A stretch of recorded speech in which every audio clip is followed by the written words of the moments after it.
Good morning. My video about my problem in Detroit has caused some consternation. I've been criticized by right-wing Chabad as being too soft. I've also been accused of certain rabbis of being a liar. So I'd like to confront that issue head-on.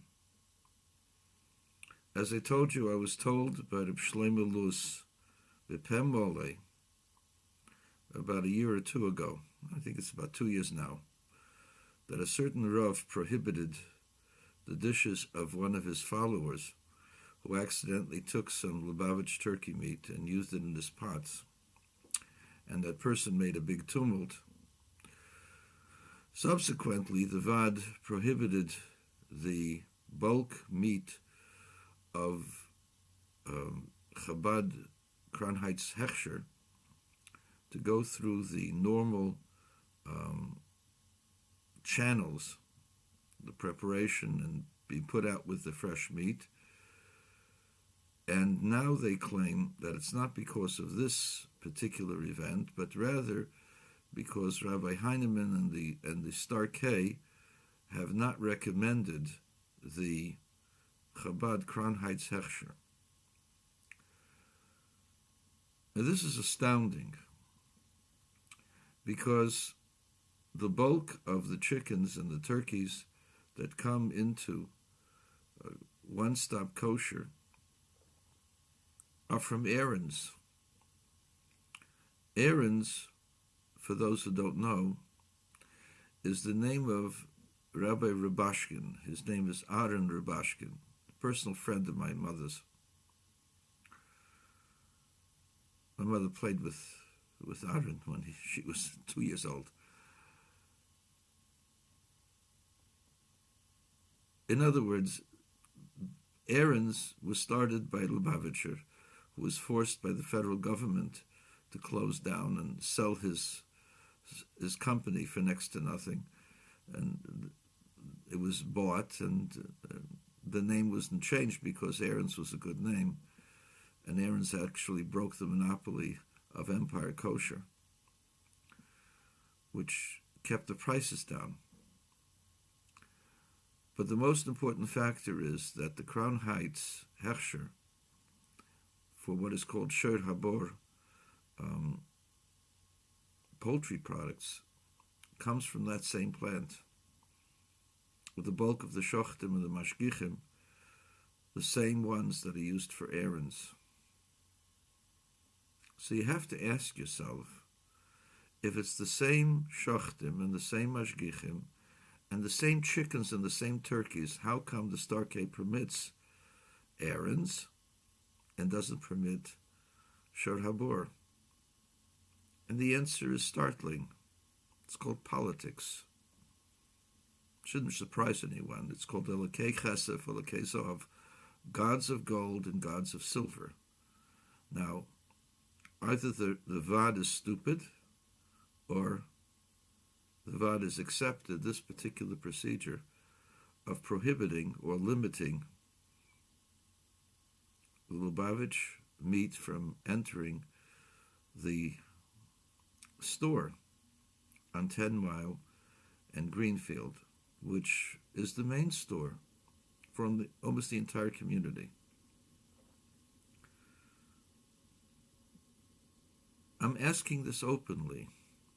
It is, in my opinion, impossible for the same chicken and the same turkey, using the same shochtim, basically, maybe one or two shochtim different, and the same mashgichim, because they can't have, there's only a supervisory area, but they have to have mashgichim to check the birds, using the same people on the line, using the same, basically the same hashgacha over the entire plant, which is a very good hashgacha, Weissmandel.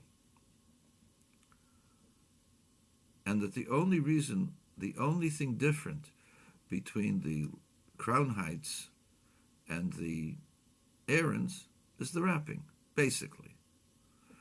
You have to ask yourself why the Vad HaRabbanim, without my knowledge, without my understanding, why they've agreed to this. The answer is prejudice. The answer is trying to push out the Crown Heights label from the stores, because Lubavitch packaged meat comes in and is put in the frozen counter, and it costs 50 cents a pound more than the stuff that gets cut up. So most people go by their pocketbook. It's 50 cents less per pound. They'll buy the stuff that's cheaper.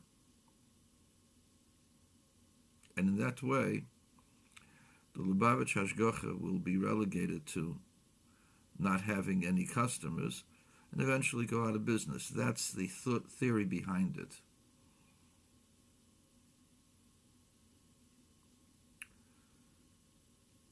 Now, I don't care about, competition, unfair competition. It existed when Empire had the monopoly.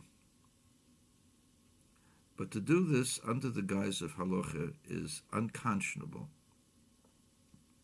I'm not a liar. I accurately described what was told to me. It was confirmed by Reb Shlomo Luz that there was somebody who made a tumult. But the former head of the Vad HaRabbanim has called me a liar and is going to be right of me now. I'm supposed to be frightened in my boots, quaking. I have nothing against him. Nice fellow. But don't tell me, give me garbage, that this is halacha.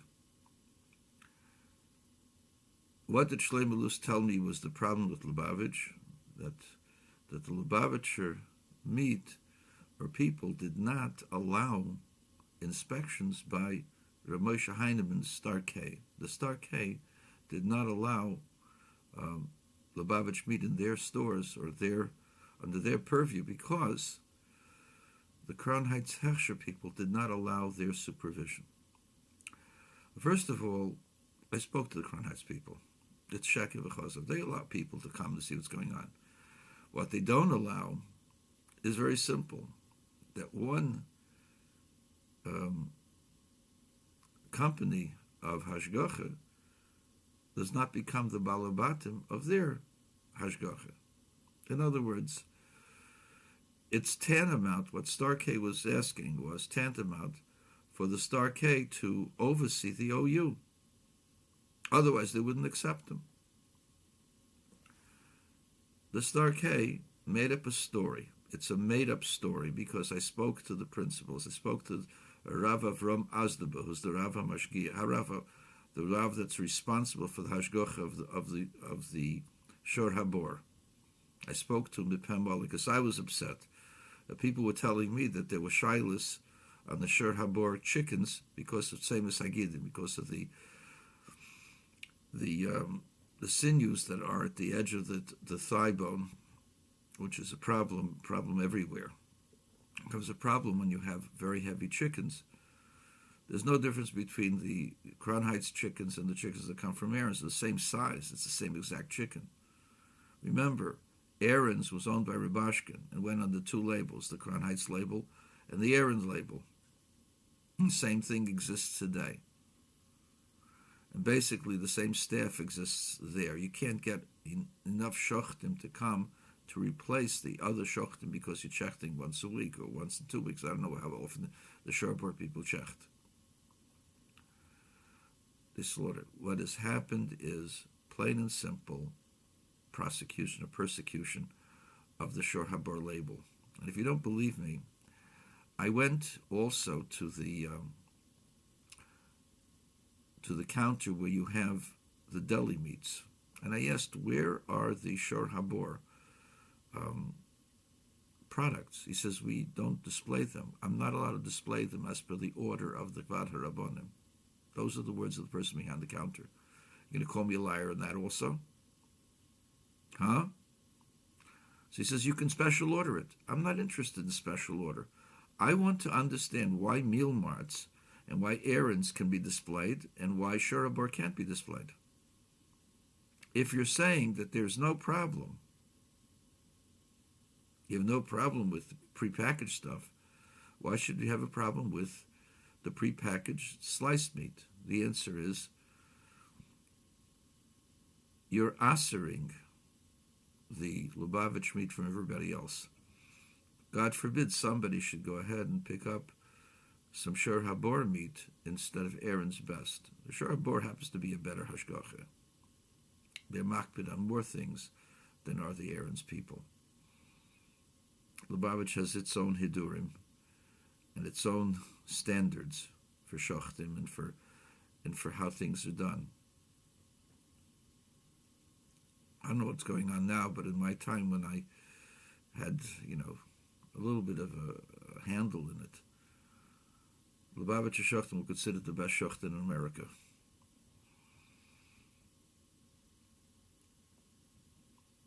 And Lubavitch has hidurim that they don't have anywhere else. To say that the Shor Habor people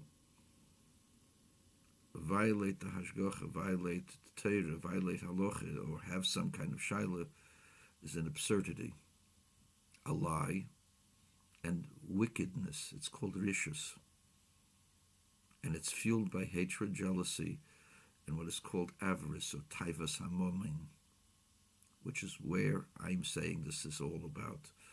My problem in Detroit has not gotten any better. My protest is still there. I demand that the Lubavitch meat, the Shor Habor meat, which is exactly the same as the Aaron's best, which comes prominently and has gotten the stamp of approval of the Vat HaRabbanim, which even though they're not there they were never there in the plant. So how could they give the case? But they take the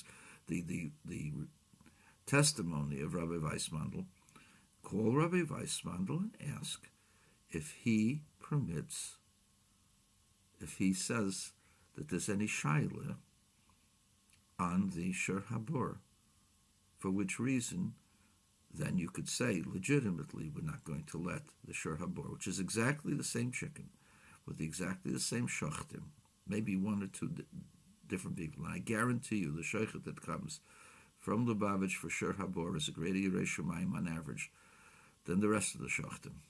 I guarantee you that, because they wouldn't do it otherwise. If they had a better shochet and a bigger Yirei Shamayim, then they wouldn't change the line at all. If they add a shochet, if they add a mashgiach, it's for Yirei Shamayim, not for personal profit.